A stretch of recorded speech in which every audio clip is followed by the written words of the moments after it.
Hello and welcome to the Capitol Report on NTD Television. I'm Iris Tao. Florida Governor Ron DeSantis today making an unprecedented campaign announcement. Meanwhile, former President Trump firing at the governor on social media. NTD's Arian Pastar has the latest on a growing field of Republican candidates. I'm Ron DeSantis, and I'm running for president to lead our great American comeback. Florida Governor Ron DeSantis set the tone for his 2024 presidential campaign earlier this year when he said, "Florida is where woke goes to die." Now, months later, on Wednesday afternoon, the governor officially filed the necessary paperwork with the Federal Election Commission, as you can see here. The governor is announcing his run to the public on Twitter Spaces, marking the first ever presidential campaign start on social media. To analyze that and more, I spoke with Professor of Political Science, Nicholas Giordano. There's no video on Twitter Spaces, almost like radio before TV came around. What do you make of DeSantis' decision to use Twitter? I think it's an interesting decision. DeSantis is trying to change the mode of these announcements, where they're usually boring, dull, and dry. There's going to be a lot of people tuning in on Twitter Spaces, and it will get picked up by every other network. So, in essence, he's reaching a huge audience. Hours before DeSantis' announcement, Trump criticized the governor on social media. Among other things, he wrote, "Ron DeSantis can't win the general election or get the nomination." However, some experts say it's Trump who can't win the general election because moderate Republicans won't vote for him. The reality is 90% of the Republicans will still go out and vote and support the candidate, no matter who the candidate is. And I think that that's true in every single election. Just the day before DeSantis' announcement, Trump virtually attended his second court hearing in the Stormy Daniels case. After Trump's first court hearing in New York City, his poll numbers went way up. Now, the trial is set to start next year, right during the Republican primaries. Do you think that this trial could end up actually helping Trump winning the primary? It certainly could, because of everything that we've witnessed since 2015 with the whole Russian collusion hoax, with the 51 former intelligence agents suppressing the Hunter Biden story and the Biden family business story. And I do think that it's something that President Trump could use to his advantage. However, Giordano added that the situation is unprecedented and no one knows exactly how it will play out. Arian Pastar, NTD News. How would DeSantis and Trump stack up in the general election? And what are the main elements of DeSantis' platform? He recently promised to stand up for faith and family at the National Religious Broadcasters International Christian Media Convention. For analysis on that speech and his campaign, NTD's Steve Lance spoke with Mark Meckler, and president of the Convention of States Project. Mark Meckler, thank you so much for joining us. Great to be here. 2024 heating up. We just heard Ron DeSantis' speech at NRB not too long ago. What were some of your key takeaways from that speech? Yeah, I thought it was a great speech. I thought it was substance heavy, which I really liked, more substance than rhetoric. But I felt like he hit every major thing that conservatives care about. I mean, he talked about faith, he talked about abortion, he talked about the culture wars, talking about gender ideology, CRT in the classrooms, all of it. I thought what was the strongest thing about it is, when you talk about Donald Trump, one of the things people really love about Trump is he brings the fire, right? I mean, he's just going to light it up wherever he goes. I thought DeSantis isn't as strong that way. He's not a fiery orator. He brought the receipts, though. I mean, he said, look, I'm a conservative. Here's the kinds of policies conservatives do. And then he laid out what he had done here in Florida. And man, he went down the checklist. Pretty much everything that conservatives want, he's done here in Florida. There was a really sizable audience. And to your point, when he brought up what he's done with Disney, he got a standing ovation and almost a roaring response. Do you think that the Trump campaign is taking notice?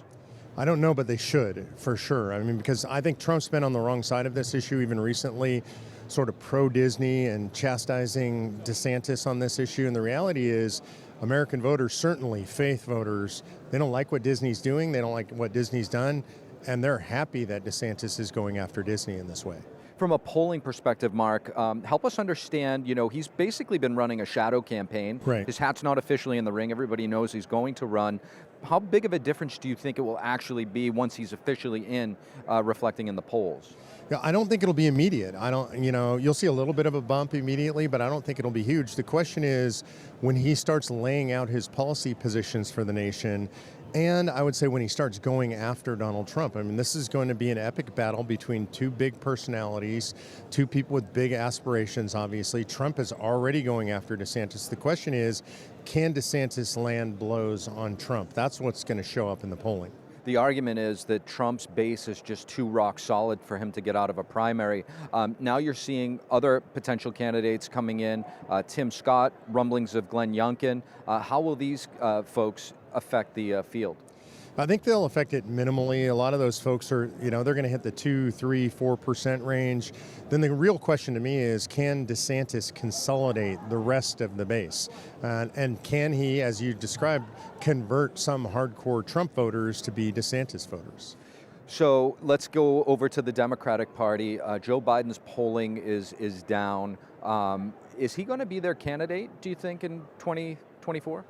I think barring something just outrageous, I think he is going to be the candidate. Right now there are no serious candidates against him. Obviously, you have Kennedy polling unbelievably high for a guy who I would say nobody really had thought about, or if they had, they put him to the fringe. He's polling at around 16, 17% now. I think we're going to see that come up. I think you're going to see a real challenge. It's going to create a disturbance in the party. But if you look at the way Democrats handle their primaries, they're going to clear the field for Joe Biden, just like they did last time. You brought up Kennedy. Do you think that although he may not have a real chance, if he's that nagging thorn in Biden's side, do you think he could potentially change minds even in a general election? Yeah, I think he potentially could, and he can draw from the middle, and especially the middle left.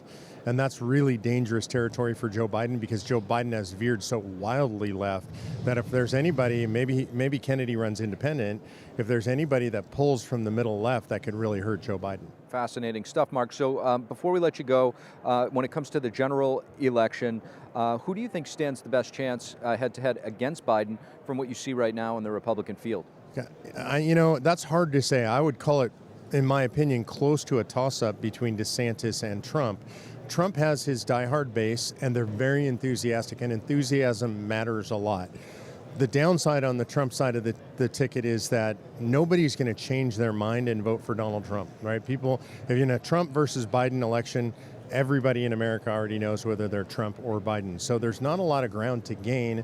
That's tough for Trump, especially in the swing states. In the national polls, it looks closer. Swing states are rough. DeSantis can draw more from the middle, I think. You've got educated white women don't hate Ron DeSantis. They may not want to vote for him, but if they don't like all the woke, some of the really woke stuff, they might come his way. So I would say in the general, I'd give a slight advantage to DeSantis right now.